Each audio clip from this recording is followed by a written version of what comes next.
क्या आज के भारत में जो वर्ग यदुवंशी जो कृष्ण के वंशज कहलाए जाते थे वही अपमानित हो रहे हैं। आज का यादव कल तक धर्म और ब्राह्मणों का रक्षक था, वही अब गालियों, अत्याचारों और हिंसा का शिकार हो रहा है। उत्तर प्रदेश के इटावा जिले में भागवत कथावाचक मणि सिंह यादव जो हुआ वह सिर्फ एक व्यक्ति पर हमला नहीं था, वह पूरे धार्मिक संतुलन, जातीय सद्भाव और संस्कृति की आत्मा पर चोट थी। कथा करते हुए उनसे उनकी जाति पूछी। यादव बताने पर उन्हें दलित कहकर अपमानित किया गया, उनकी चोटी काट दी गई, उनका सिर मुड़वा दिया गया, हारमोनियम तोड़ा गया और महिला के पैरों पर उनसे उनकी नाक रगड़वाई गई। बताया तो ये भी जा रहा है कि मणि सिंह यादव को शुद्ध करने के लिए पंडिताइन का मूत्र मंगवाकर उनके ऊपर छिड़का गया और उन्हें शुद्ध किया गया। क्या यही वो सनातन धर्म है जिसकी दुहाई दी जाती है? आइए चलते हैं द्वापर युग में। भगवान श्री कृष्ण जो स्वयं यादव थे, एक यदुवंशी,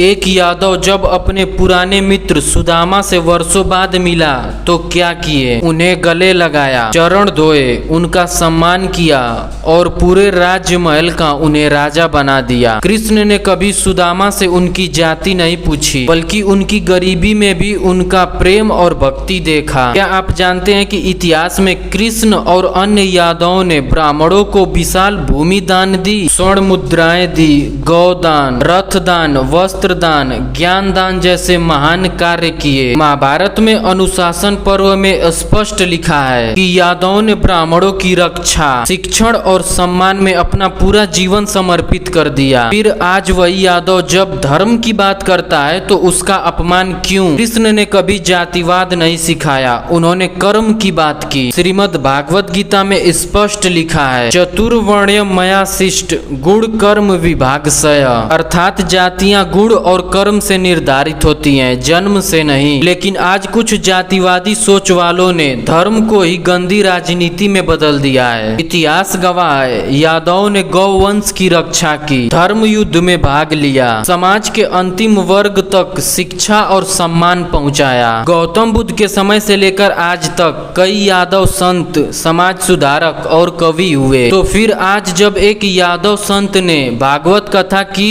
तो उसकी जाति क्यों पूछी गई? उत्तर प्रदेश के इटावा में एक भागवत कथावाचक मणि सिंह यादव का सिर मुड़वा दिया गया, चोटी काटी गई, महिला के पैरों में उनकी नाक रगड़वाई गई और अब इस घिनौनी घटना को मोड़ने की कोशिश हो रही है। मीडिया की बड़ी बड़ी सुर्खियों से ये खबर गायब होती हुई दिखाई दे रही है। क्या कहीं इसलिए तो नहीं कि पीड़िता पिछड़ा जाति से था और हमलावर स्वर्ण जाति से थे? जैसे ही ये खबर सामने आई कुछ कथित धर्म रक्षक सक्रिय हो गए। कोई कहता है कि अरे ये तो व्यक्तिगत विवाद था, कोई कहता है कि यहाँ तो जाति का मामला ही नहीं था। हद तो तब हो गई कि कुछ लोगों ने तो पीड़ित को ही दोषी ठहराना शुरू कर दिया। सवाल तो ये है कि जब सार्वजनिक तौर पर चोटी काटी गई और नाक रगड़वाई गई तो ये व्यक्तिगत मामला कैसे हो सकता है? क्या किसी ब्राह्मण संत के साथ ऐसा होता तो क्या यही प्रतिक्रियाएं होती? नेशनल मीडिया इस पर पूरी तरह से खामोश है, लेकिन कुछ लोगों ने सोशल मीडिया के माध्यम से अपनी आवाज उठाने की कोशिश की गई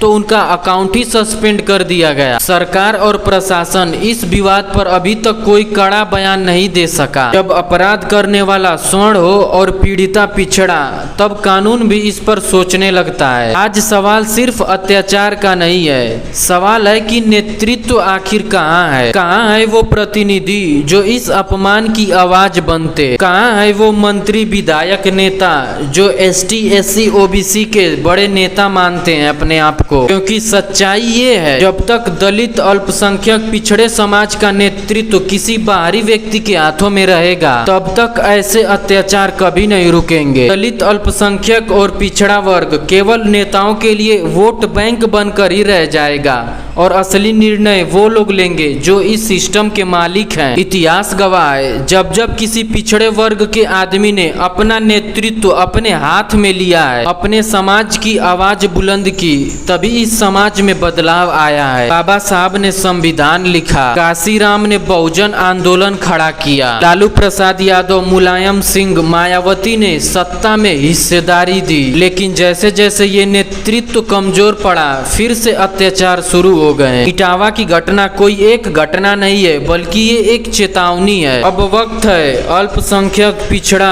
और दलित समाज खुद नेतृत्व करे, अपने संतों, कथा कथावाचकों और नेताओं की सुरक्षा खुद सुनिश्चित करें और सबसे बड़ी बात, सच्चाई को दबाने वाले से सवाल करें, क्योंकि इस जुर्म के साए में लफ्ज खोलेगा कौन? अगर तुम भी चुप रहे तो फिर बोलेगा कौन? वरना कल मणि सिंह यादव की जगह कोई और होगा और हम फिर चुप बैठेंगे। जब एक देश अपने भविष्य को सुनहरा बनाने के लिए अंतरिक्ष में अपनी खोजें शुरू करता है और दूसरी तरफ एक देश ये तय करने में उलझा है कि कथा कौन करेगा और कथा कौन सुनेगा, तो जरूरत है हमें ठहर कर सोचने की कि आखिर हम जा कहाँ रहे हैं। जहाँ राम और कृष्ण की कथाओं का सार मानवता है, उसे खो दिया गया है और बचा क्या है? जात पात और ऊंच नीच। अब जरा नजर डालिए हमारे पड़ोसी देश चीन पर, जहाँ हर साल नए स्टार्टअप रोबोट्स और एआई, रोबोटिक्स और स्पेस टेक्नोलॉजी पर काम कर रहे हैं, जहाँ स्कूल के बच्चों को ड्रोन्स और एआई बनाना सिखाया जा रहा है, जहाँ सरकार और जनता मिलकर भविष्य की तरफ देख रहे हैं और भविष्य की चिंता कर रहे हैं। और हम आज भी इसी सवाल पर उलझे हैं कि कौन कथा बोलेगा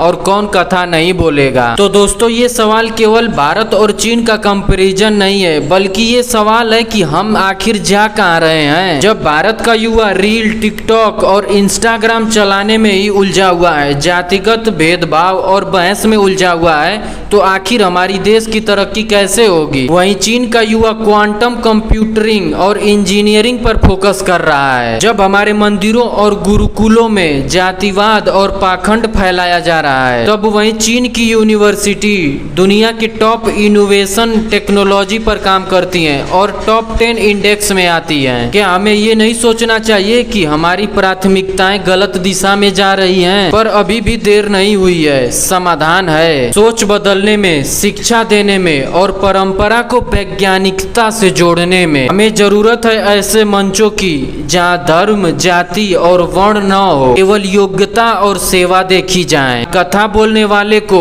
उसके ज्ञान के आधार पर सम्मान मिले, न कि जाति के आधार पर। जहाँ भारत फिर से ज्ञान की धरती बने, तक्षशिला, नालंदा और वेदों की तरह। कथा जरूरी है, लेकिन उससे भी जरूरी है सत्य, समानता और विज्ञान। हमें तय करना है, क्या हम कथा में ही उलझे रहेंगे या भविष्य की कहानी हम खुद अपने हाथों से लिखना चाहते हैं। सोचिए, जागिए, क्योंकि समय बीतता चला जा रहा है। अगर आप भी मानते हैं कि भारत को जाति, धर्म और पाखंड से ऊपर उठकर शिक्षा, विज्ञान की राह पर आगे बढ़ना चाहिए, तो इस वीडियो को शेयर जरूर करें। महात्मा ज्योतिराव फूले ने कहा था, ब्राह्मणों ने वेदों और धर्म ग्रंथों के नाम पर इस देश के बहुसंख्यक श्रमिकों, किसानों और महिलाओं को अंधकार में रखा। उन्होंने शिक्षा और ज्ञान पर एकाधिकार स्थापित कर समाज को गुलाम बना दिया। महात्मा ज्योतिराव फूले ने शिक्षा के महत्व को भी बताया।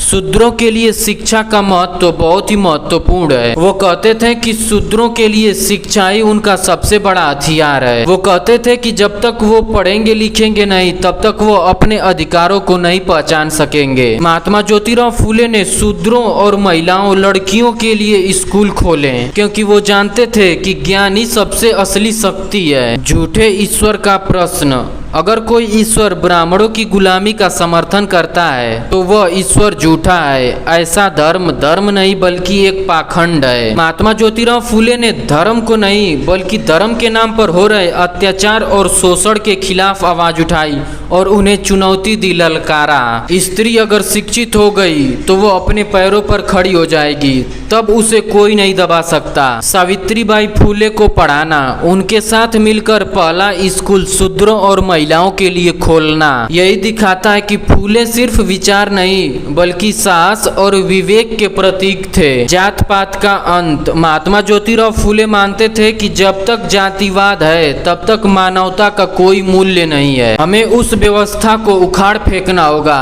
जो व्यवस्था ये बताती है कि आदमी जन्म के आधार पर ऊंचा और नीच है। महात्मा ज्योतिराव फूले ने सत्य शोधक समाज की स्थापना की ताकि लोग सच को खोजें, न कि ब्राह्मणों द्वारा परोसे गए झूठ को माने। अगर आप स्कूल में पढ़ पा रहे हैं, अगर एक महिला डॉक्टर बन पा रही है, अगर कोई दलित समाज का व्यक्ति न्याय की बात कर सकता है, तो उसके पीछे महात्मा ज्योतिराव फूले जैसे महान नायकों की की तपस्या है। डॉक्टर भीमराव अंबेडकर ने ब्राह्मणवाद पर सबसे बड़ा सवाल उठाया था कि एक इंसान जन्म से श्रेष्ठ कैसे हो सकता है। मैं उस धर्म को नहीं मान सकता जो इंसान को इंसान से नीचा समझता है। अंबेडकर कहते थे ब्राह्मणवाद ने हजारों सालों तक दलित, पिछड़े, अल्पसंख्यक और महिलाओं को शिक्षा, सम्मान और मंदिर जाने से दूर रखा। मनुस्मृति जैसे ग्रंथ मनुष्य को गुलाम बनाने के हथियार हैं, इन्हें जलाना जरूरी है। 1949 में जब अंबेडकर जी ने संविधान लिखा